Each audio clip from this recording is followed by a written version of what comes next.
하나님 아버지 감사합니다.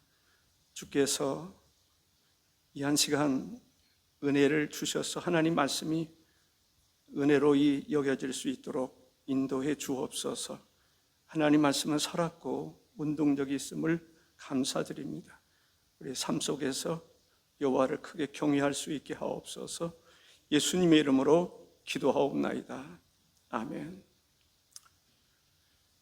11조에 대한 이야기는 들은 몇 년에 한 번씩 설교를 하는데 설교의 내용이 거의 비슷합니다. 하나님께서 여러 가지 규례를 말씀해 주시는데 그 중에 하나가 11조를 드리라라는 것입니다. 11조를 드리는데 온전한 11조를 드리라 이렇게 말씀하셨습니다. 이 11조를 드리지 않는 사람이라고 하면 또 혹시 그런 분들 시험 들지 않았으면 좋겠어요. 어쨌든 하나님 말씀은 다양하게 있는데 어떤 것은 내가 받아들이고 안 받아들이고, 하나님 말씀을 받아들일 때는 하나님의 역사가 일어납니다. 규례를 지키는 사람, 지키지 않는 사람은 하나님에게서 멀리 떠나 있는 사람으로 이렇게 표현을 합니다. 그러면서 하나님께로 돌아오라, 하나님을 가까이 하라. 결국 하나님을 가까이 하라는 말은 무슨 말입니까? 하나님께 돌아오라는 말은 무슨 말입니까? 하나님 말씀을 듣고 하나님 말씀을 지켜 행하라. 그러면 너에게 복이 있을 거야 라고 하는 말씀이죠. 돌아오라고 하는 말은 회개하라고 하는 그런 의미를 담고 있습니다. 나슈부라는 말인데, 슈부라고 하는 말은 오던 길에서 정반대 방향으로 돌아가는 것을 말합니다. 다시 말한다면 이 회개와 같은 것이죠. 회개는 하나님께서 멀리 떠나가는 그 상태에서 돌아서서 다시 돌아오는 것을 이야기하는 것입니다. 죄를 회개할 때, 예를 들어서 내가 예수 그리스도를 믿지 않다가 회개라는 말은 무슨 말이에요? 돌아서서 주님께로 돌아오는 것을 이야기하는 것입니다. 말라기 3장 8절에 사람이 어찌 하나님의 것을 도적질하겠느냐, 그러나 너희는 나의 것을 도적질하고도 말하기를 우리가 어떻게 주의 것을 도적질하였나이까 하는도다. 이는 곧 11조와 봉헌물이라 라고 말합니다. 하나님께서 이런 의미죠. 너에게 10가지를 다 주었다는 거죠. 하나님의 은혜 없이 우리가 살아갈 수 있는 것이 없는 거죠. 하나님이 10가지를 다 주었는데 햇빛도 주시고 비도 주시고, 비라는 게 얼마나 중요한지 몰라요. 비가 내리지 않으면 땅에서 소산물을 낼 수가 없습니다. 사람은 40일을 금식할 수는 있어도 물 없이 40일을 살 수는 없습니다. 물이 그만큼 중요한 거죠. 곡식이 자랄 수 있는 모든 형편, 그러한 모든 상황, 모든 환경을 하나님이 주셨다는 거예요. 10가지를 다 주었는데 그 중에 하나는 내 것이다. 하나님이 내 것이라고 그랬을 때 그 내 것을 어디다 쓰느냐가 중요한 거예요. 그렇습니다. 어디다 사용하느냐라고 하는 게 중요한 거죠. 하나님께 드려지는 11조가 어디로 사용되죠? 하나님의 집에, 이 곳간에 채워지게 됩니다.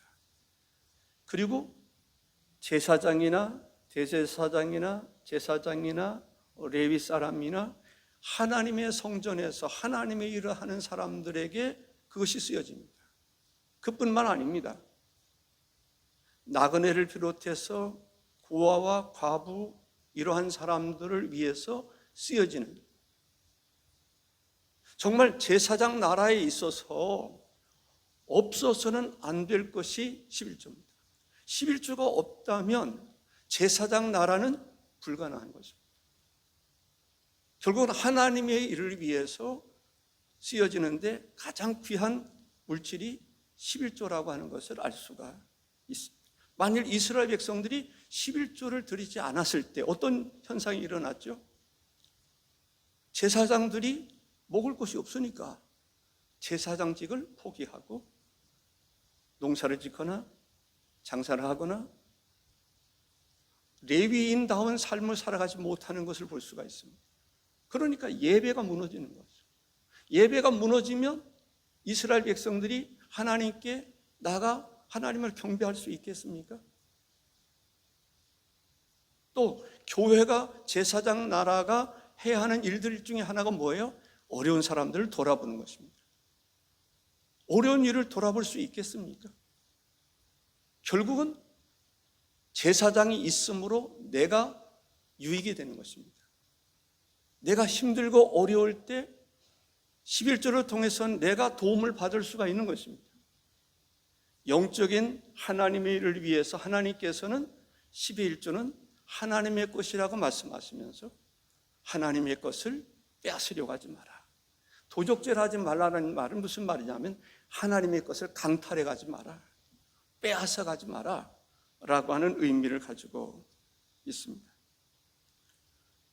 민수기 18장 24절에 보면 이스라엘 자손이 여호와께 거제로 드리는 11조를 레위인에게 기업으로 주었으므로 라고 말합니다.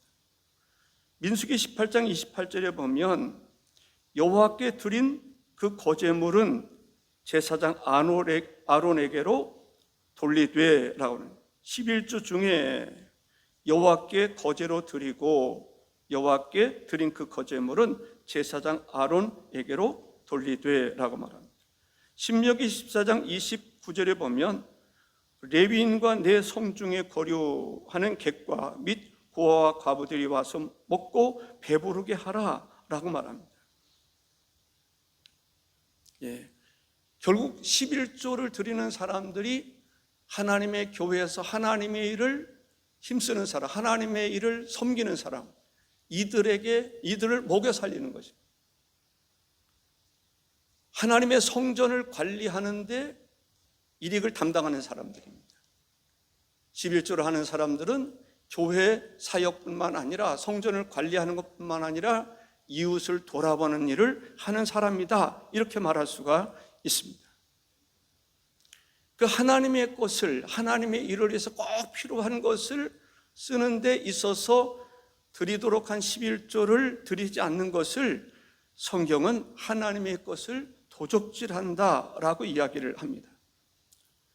여기에서 하이크바우라고 하는 원형은 카바우라는 말인데 소유주의 물건을 훔치는 행위를 의미하는 것이 아니라 소유주에게 강제로 물건을 빼앗는 것을 의미하는 것입니다. 하나님의 것인데 하나님의 것을 강제로 빼앗아가는 것이다, 강탈해가는 것이다라고 이야기하고 있습니다. 이런 일은 있어서는 물론 안 되겠죠. 그런데 백성들은 11조 생활을 하지 않는 백성들은 뭐라고 말하냐면 우리가 어떻게 주의 것을 도적질하였나이까? 라고 반문합니다. 우리가 무슨 죄를 지었단 말입니까? 어떻게 보면 내 것 가지고 내가 쓰는데 그것을 하나님께서 도적질했다라고 말하는 것이 이해가 됩니까? 라는 오히려 하나님에 대해서 반항하는 그런 것을 볼 수가 있습니다. 11조의 시작은 창세기 14장 20절에 보면 아브라함이 전쟁에서 승리한 후에 노획물을 하나님께 드렸습니다. 11조를 드린 거예요. 그 왜 그랬냐? 이 전쟁에서 승리하게 하신 것이 하나님의 은혜다라는 것입니다. 요즘 이란과 미국과의 전쟁이 있습니다. 여러분들 주부에 보면 이란이 미국 사람들에게 얼마나 악한 일들을 많이 해왔는지 이번 주와 다음 주에 이어서 그 내용을 제가 김민수 교수님이 보내준 것을 실어놨습니다. 다음 주까지 이어질 것입니다. 뭔가 이란이 미국에게 범한 죄가 얼마나 많은지를 알고라도 비판하면 괜찮은데, 알지 못하고 무조건적으로 미국을 비판한다거나 그러면 안 될 거라는 거죠. 하나님께서 아브라함을 통해서 전쟁에서 이기게 하신 것이, 아브라함은 이건 전쟁은 하나님의 은혜라고 생각을 했어요. 수적으로도 비교할 수 없는 가운데서 전쟁에서 승리케 하신, 그래서 제일 먼저 드린 것이 11조라고 하는 것을 알 수가 있습니다. 너희 대적을 내 손에 붙이신 지극히 높으신 하나님을 찬송할지로다 하며, 아브라함이 그 얻은 곳에서 10분의 1을 멜기세덱에게 주었더라 라고 말합니다. 아브라함이 11조를 드렸어요? 그럼 이삭은 11조를 안 드렸겠어요? 저는 11조를 드렸다고 생각합니다. 그 손자 야곱이 창세기 28장 22절에 보면, 내가 기둥으로 세운 이 돌이 하나님이 집이 될 것이요, 하나님께서 내게 주신 모든 곳에서 10분의 1을 내가 반드시 하나님께 드리겠나이다 하였더라 라고 말합니다. 아브라함의 신앙이 이삭에게로, 이삭의 신앙이 야곱에게로 이어가는 것을 볼 수가 있습니다. 모세는 11조는 주님의 것이라고 말합니다. 레위기 27장 30절에, 그리고 그 땅에 10분의 1 곧 그 땅의 곡식이나 나무의 열매는 그 10분의 1은 여호와의 것이니 여호와의 성문이리라 라고 말합니다. 말라기 선지자는 10절에서 만군의 여호와가 이르노라, 너희의 온전한 11조를 창고에 들여 나의 집에 양식이 있게 하고 그것으로 나를 시험하여 내가 하늘문을 열고 너희에게 복을 쌓을 곳이 없도록 붙지 아니하나 보라 라고 말합니다. 히스기야 왕이 종교개혁을 일으킬 때에 했던 것이 11조입니다. 역대하 31장 5, 6절에 왕의 명령이 내리자 곧 이스라엘 자손이 곡식과 포도주와 기름과 꿀과 밭의 모든 소산의 첫 열매들을 풍성히 드렸고, 또 모든 곳에 11조를 많이 가져왔으며, 유다 여러 성읍에 사는 이스라엘과 유다 자손들도 소와 양의 11조를 가져왔고, 또 그들의 하나님 여호와께 구별하여 드릴 성물의 11조를 가져왔으며 그것을 쌓아 여러 더미를 이루었는데 라고 말합니다. 첫째로 11조를 온전히 드려라 라고 말씀하고 있습니다. 이스라엘 백성들이 하나님의 말씀에 따라서 11조를 드렸던 것을 볼 수가 있습니다. 아까도 말씀드렸던 것처럼 소산물의 11조를 드림으로 레위인과 또 대제사장 뿐만 아니라 11조를 매 3년마다 드리게 하였는데, 가난한 자와 레위인들이 함께 먹게 하였던 것을 볼 수가 있습니다. 이것은 제사장 나라에서 볼 수 있는 그러한 선한 일을 할 수 있게 된 것이 11조를 통해서 선한 일을 할 수 있게 되었다라는 것이죠. 아브라함이 11조를 드렸습니다. 손자 야곱이 11조를 드리겠다고 하였고 11조를 드리는 그러한 삶을 살았습니다. 어떻게 보면 11조는 그리스도인에게 있어서 마땅한 의무라고 생각을 합니다. 레위기 27장 30절 다시 읽습니다. 그리고 그 땅의 10분의 1 곧 그 땅의 곡식이나 나무의 열매는 그 10분의 1은 여호와의 것이니 여호와의 성물이라 했습니다. 11조는 하나님이 요구하는 것이기도 했습니다. 8절과 9절에서 보면 그 말씀을 알 수가 있습니다.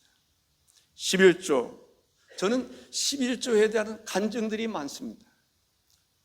제가 신학교 다닐 때 저희 집은 부유했습니다. 서울 사람들에 비하면 그렇지 않다 할지라도 그래도 1년에 땅 한 900평 정도는 매해마다 거의 살 정도로 집에 여유가 있었습니다. 제가 신학교를 다닐 때 학비는 줬어요. 식비는 줬어요. 근데 식비 외에는 돈을 안 주시는 거예요. 안 주는 이유는 부모님 마음속에 돈을 주면 헌선이는 다 하나님께 바칠 거다. 그래서 뭐 책을 사보는 그런 건 농촌분이라서 그런지 잘 이해가 잘 안 됐을 수도 있겠죠. 그런 가운데 11조 한다는 것은 내 밥값을 절약하는 것입니다. 밥을 먹어야 되는데 밥 못 먹고 라면을 먹어야 되는 그런 일입니다. 그럴 때 제가 결단을 했습니다. 11조 해야 되겠다. 그래서 11조를 하기 시작했습니다. 근데 놀라운 일이 일어났어요. 누님들이 갑자기 돈을 보내주는 거예요. 두 분이. 한 번 보내주고 끝나는 게 아니고 또 보내주고 또 보내주고 그러는 거예요. 특별히 제 위에 있는, 바로 위에 있는 누님이 돈을 보내더라고요. 그리고 이 사람도 돈을 주고 저 사람도 돈을 주고 그러는 거예요. 와, 이게 11조의 기적이구나 라는 생각을 하게 됐습니다. 제가 목회를 금산에서 할 때 하나님께서 어느 날 낮 시간에 성전에서 기도하는데 하나님의 음성이 들렸어요. 하나님의 음성이 뭐냐면 온전한 11조를 드려라. 저는 뭐 사례비 받고 11조 다 했어요. 근데 온전한 11조를 드리라고 하는 하나님의 음성을 듣고 바로 집에 가서 아내에게 얘기했습니다. 하나님께서 온전한 11조를 드리라고 했다. 그때부터는 누가 아이들에게 용돈을 주어도 그 용돈에 11조를 드렸습니다. 저는 하나님께서 특별히 저에게 말씀하실 때는 나에게 복을 주시기로 정하셨던 거예요. 금산에서 11조 해결은요 하루 종일 해도 부족함이 없을 거예요. 제가 금산의 경당교회로 갔을 때 전임자가 11조 얘기했다고 쫓겨났다는 거예요. 참 특이한 교회였습니다. 집사님들이 성전에서 이렇게 빙 둘러 앉아서 이야기를 하는데 왜 장로도 안 하는 11조를 집사에게 하라고 그러냐? 전임자를 성토하는 거예요. 왜 장로도 안 하는 11조를 집사에게 하라고 그러냐? 제가 분위기를 파악할 수 있죠. 그래서 제가 어느 한 목사님을 찾아갔어요. 선배 목사님 찾아갔어요. 그 목사님 널리 생각났었는데 이름이죠. 그분에게 이제 금산에 계셨던 목사님이니까 제가 물어봤더니 그 얘기 들으시고 그러더라고요. 11조 하는 사람을 위해서 축복하라. 그래 그때부터 11조 하는 사람을 위해서 축복을 했어요. 얼마나 기적이 많이 나타나는지 아세요? 저는 성경이 하나님 말씀이 그렇게 살아 움직이는지 몰랐어요. 그렇게 뭐 모르는 건 아닌데 엄청난 변화가 일어났어요. 교인들 출석 교인이 120명이면 한 150명 되는 교인이죠. 거기 11조 하는 사람 2사람이었어요. 장로님 2분 중에 1사람, 집사님 중에 1사람. 그런데 축복하니까 한 집사님, 지금 권사님이십니다마는 그분이 도전을 받았어요. 나도 11조 해야 되겠다. 마산에 삶 가지고 다니면서 팔고 그랬었던 길귀의 권사님이라고 하는 지금 권사님이시고 사업도 하시고 그러신 분인데 그분이 도전을 받으면서 놀라운 것을 경험했어요. 그때 뭐 빚다 갚았고 시골에서 빚 갚기가 쉽지 않았어요. 그리고 딸하고 수원에다 집을 샀어요. 그 도전을 받은 사람이 누구냐면 송수구 집사님이었는데 그 장로님이시기도 해요. 그분이 이래도 못 살고 저래도 못 사는 거. 그 빚더미 속에 있단 말이죠. 일은 엄청나게 하는. 그래서 그때 마음에 도전을 받았어요. 그 길교회 권사님 뭐라 하냐면 목사님 말 믿지 말고 저 들으려고 하지 말고 내 말 좀 들어봐. 나를 봐. 내가 어떤 역변화가 일어나는지. 그러니까 11조 생활해. 그러니까 그분이 이래도 못 살고 저래도 못 살고 그 뒤에 어떻게 하느냐면 하루는 사택에 있는데 녹화하고 들어와가지고 무릎 딱 꿇더니 울더라고요. 그리고 11조를 하는 거예요. 그러면서 이야기를 하는 거예요. 근데 얼마나 엄청난 역사가 일어나는지 아세요? 빚 다 갚았고 집 헐고 새로 졌지. 그때 당시 갤러퍼 차 샀지. 자녀들 아파트 다 얻어줘, 결혼 다 시켰지, 학교 다 대학교 보냈지. 그리고도 내가 알기로는 몇 억 정도 있지 않았을까라는 생각이 들어요. 우리 교회가 이곳에 성전을 지을 때 그분 생각이 나서 전화를 했어요.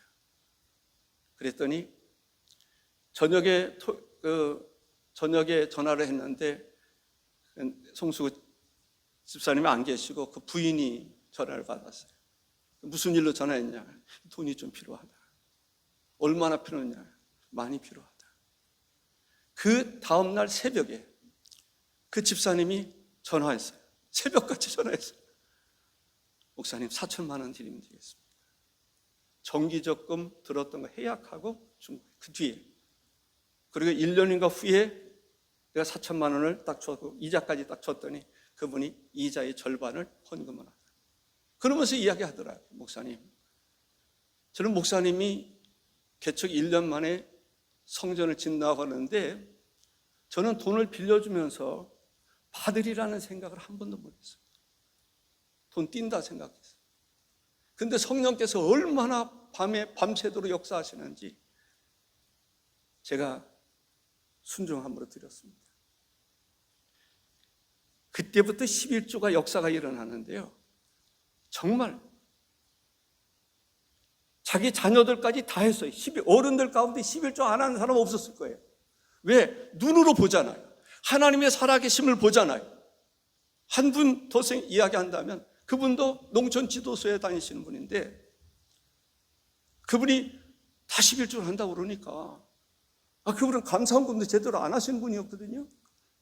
헌금할 줄 모르시는 분인데 어느 날 주일날 딱 보니까 11조 해가지고 봉투에다가 두툼하게 돈을 넣어놨는데 저는 돈이라고 생각하지 않았어요. 남들이 11조 하니까 종이 잘라놓은 줄 알았어요. 이걸 확인하기 전에는 헌금 기도를 못 하겠더라고요. 그래가지고 한번 보니까 신고로로 50만 원 해가지고 그러한 역사가 일어날 때 정말 놀라운 역사가 아닐 수가 없었어요. 사랑하는 성도 여러분, 성경은 거짓이 아닙니다. 진실입니다. 어떤 목사님께 물었대요. 당신의 교인들이 얼마나 됩니까? 한 1900명 정도 됩니다. 그 중에 어느 정도 11조 생활합니까? 11조 생활합니까? 우리 교인들은 100% 다 11조 생활한다고 그러더래요. 너무 감동이 됐대요. 정말 놀랍다. 근데 그분 하는 말이 전 교인이 다 11조로 하는데 성전에서 이렇게 11조라고 해가지고 하는 사람은 347명이래요. 그럼 나머지는 어떻게 11조 생활을 합니까? 라고 물었더니 어떤 사람은 역경이나 질병 때문에 병원에다가 11조를 드리고 어떤 사람은 실직을 당해서 손해를 보면서 11조를 드리고 그리고 결국은 다 11조를 드리는데 성전에 와서 11조를 드리는 사람이 있는가 하면 병원에다 11조 드리고 뭐에 사고 나서 11조 드리고 다 드린다는 거예요. 의미 있다라고 저는 생각을 했습니다. 제가 시카고 대학에서 학위식을 거행하게 되었는데 그 록펠러라고 하는 사람, 석유의 왕이라고 하는 록펠러가 시카고 대학도 세웠고 또 병원도 많이 세웠고 의학 연구소, 교회도 몇천 교회인가 세웠을 거예요. 어마어마하게 세웠어요. 학교도 세우고 문화사업도 하고. 그 사람이 뭐라고 그러냐면 나에게 있어서 11조를 바치는 것이 내 평생의 행복이다. 11조를 하는 직원들을 몇 명이나 뒀나? 전문적인 그 직원들을 둬서 그 사람은 11조를 온전한 11조를 드리도록 해요. 11조 외에도 수많은 일들을 합니다. 사실 11조 한다는 것은 어렵습니다. 아까도 얘기했죠. 종교개혁을 할 때 이렇게 결단할 수 있으리만큼 어려운 거라고 저는 생각을 합니다. 저도 어려웠어요. 결단하기가 쉽지 않았어요. 하나님보다 돈을 사랑하는 사람들은 11조 생활을 하기가 정말 어렵습니다. 왜냐하면 11조 내라고 그러면 돈을 빼앗긴다고 생각하거든요. 아까 이스라엘 사람들이 생각해요. 교회 가서 11조 돈 빼앗긴다고 생각을 하는 거예요. 내가 쓸 수 있는데, 내 것인데 라는 생각. 근데 이것이 하나님이 10가지를 다 주신 것이고 하나님이 요구하는 것은 10가지 중에 하나라고 생각하면 아이고 감사합니다. 2를 요구하지 아니하고 5을 요구하지 아니하고 하나를 요구하셨으니 감사하다는 마음으로 하나님을 사랑하는 마음이 있으면 11조 하기가 어렵지 않습니다. 그러나 그렇지 않으면 돈이 일만하게 뿌리라고 그래요. 돈을 사랑함이 일만하게 뿌리라. 그만큼 돈이 끼치는 영향이 얼마나 큰지 알 수가 있습니다. 우리가 하나님을 하더라도요, 돈 안 드는 일에는 열심히 하는 사람들이 있어요. 근데 돈 들어가는 일에는 쉽게 하지 않는 그런 경우들이 있습니다. 예수님의 제자가 될 수 있는 기회를 돈 때문에 기회를 놓친 경우가 있습니다.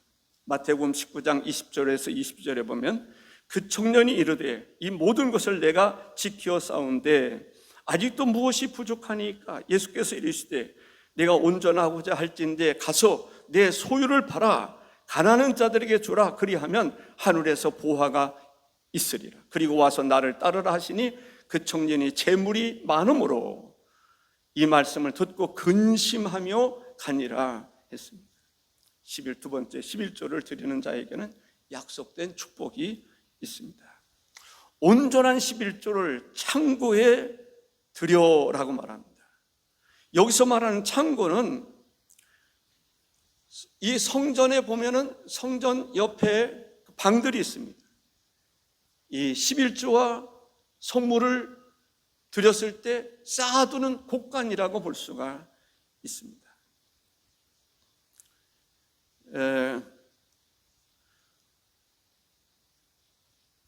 말라기 3장 10절 다시 한번 읽습니다마는 만군의 여호와가 이르노라 너희의 온전한 11조를 창고에 들여 나의 집에 양식이 있게 하고 그것으로 나를 시험하여 내가 하늘 문을 열고 너희에게 복을 쌓을 곳이 없도록 붙지 아니하나 보라 라고. 마태복음 23장 23절에 보면 화일센진저 외식하는 서기관들과 바리새인들이요 너희가 박하와 회향과 근처에 11조를 드리되 율법에 더 중한 바 정의와 긍휼과 믿음을 버렸도다. 그러나 이것도 행하고 저것도 버리지 말아야 할지니라 했습니다. 11조를 드리는 사람에게는 하나님께서 복을 주실 것에 대해서 이야기하고 있습니다. 김익도 목사님이라는 초창기에 김익도 목사님이라고 있었는데 재령읍 이 교회에서 이제 집회를 하고 있는데 사람들이 그때 당시에는 뭐 기사와 이적들이 많이 나타나니까 병든 사람 데리고 와서 기도해달라. 그러다 보면 뭐 안진뱅이도 일어나고 병든 사람이 고침을 받고 그러는데 정찬유라고 하는 장로가 와서 기도를 요청하는데 11조 축복을 주시도록 기도해달라 그러더래요. 그래서 목사님이 깜짝 놀랐대요. 다른 사람들은 뭐 주로 병든 거 고쳐달라고 해서 고쳐주고 그러는데 11조의 복을 달라고 기도를 요청하는 것이 너무나 감동이 돼서 자기 속 두루마리를 찢어서 이게 참 그냥 역시 거물은 거물이다는 생각이 들었어요. 자기 속 두루마리를 찢어서 그것으로 이 속에다가 이렇게 찰 수 있는 그런 주머니를 만들어줬더라고요. 그리고 당신이 수입이 생기면 10분의 1을 이 주머니에다 계속 넣으란 말이죠. 이 사람이 원래 가난했던 사람이에요. 이 문구점 조그맣게 이렇게 문구점을 이렇게 했던 사람인데 그 사람의 마음속에 그래 이래도 못 살고 저래도 못 살고 그래 11조나 하고 죽자 하는 마음으로 11조를 하기 시작했다는 거예요. 11조를 하는데 하나님께서 은혜를 주셔서 그런지 돈이 11조 이 호주머니에 돈이 막 쌓이더라는 거예요.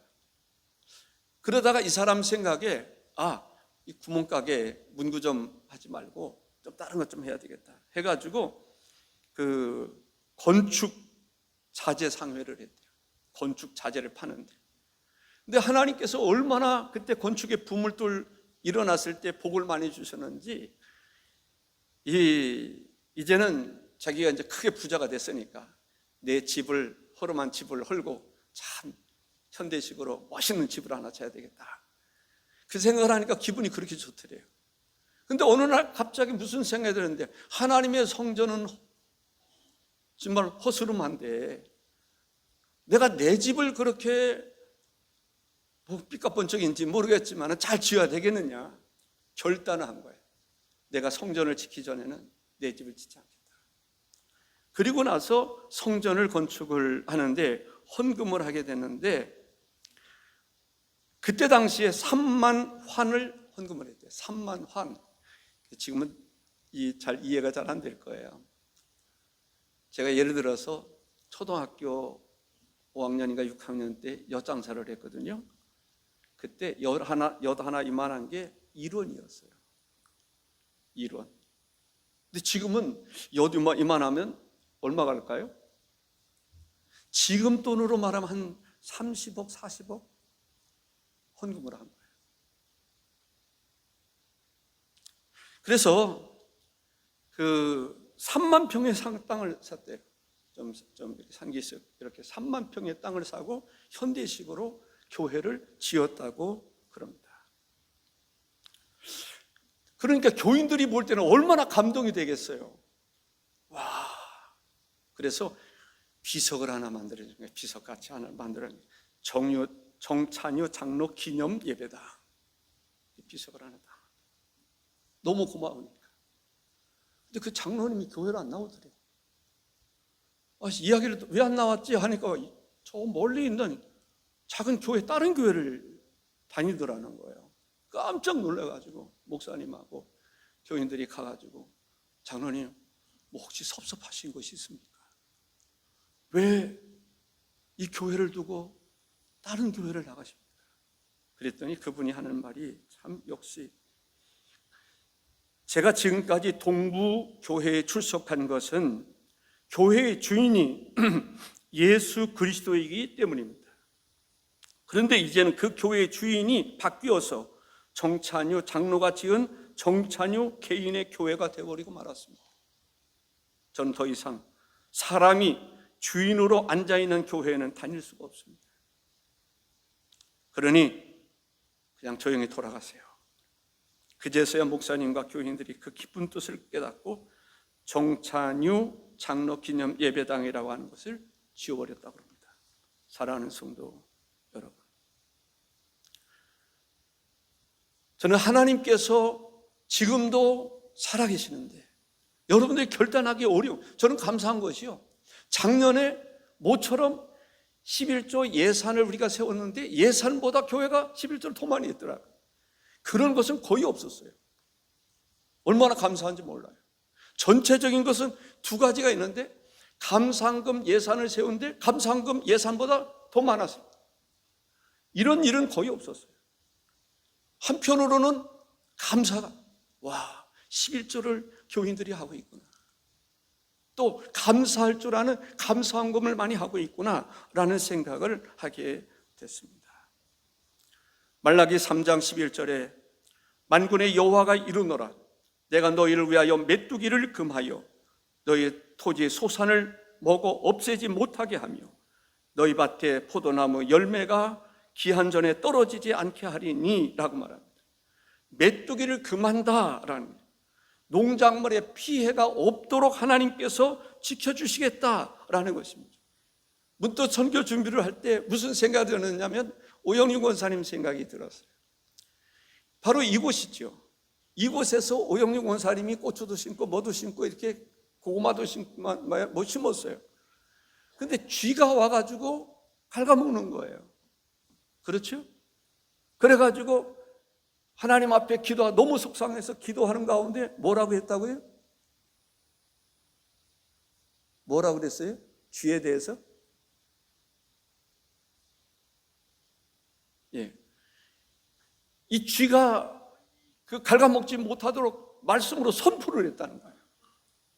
그리고 나서 쥐 한 마리가 안 왔다는 거예요. 농담인가요? 진담이에요. 하나님은 지금도 여전히 성경 속에서만 역사하시는 하나님이 아니라 실제적인 삶 속에서 역사하시는 하나님인 것을 믿습니다. 말라기 3장 12절에 이 땅이 아름다워짐으로 모든 이방인들이 너희를 복되다 하리라 만군의 여호와의 말이니라. 믿지 아니하는 사람들이 복되다 하리라. 아, 저 사람 복음 받은 사람, 와, 저 사람 존경받는 사람. 그를 보면서 하나님께 영광을 올려드렸다라고 하는 그런 이야기인 것입니다. 사랑하는 성도 여러분, 사실 11조 헌금 설교하기가 쉽지는 않습니다. 그래서 망설일 때가 있어요. 그러나 제 마음속에 이제는 11조를 설교를 할 수 있는 것도 저에게 있어서는 마지막일 수도 있다는 생각이 들어요.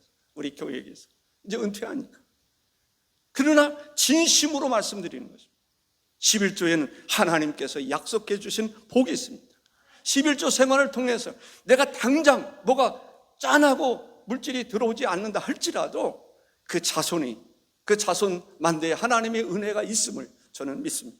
하나님의 말씀은 살았고 운동력이 있습니다. 저는 바라는 것은 우리 금성교회 살아가는 모든 성도들이 11조 생활을 통해서 정말 하나님의 축복의 역사가 여러분의 삶 속에 가득하기를 주의 이름으로 축복합니다.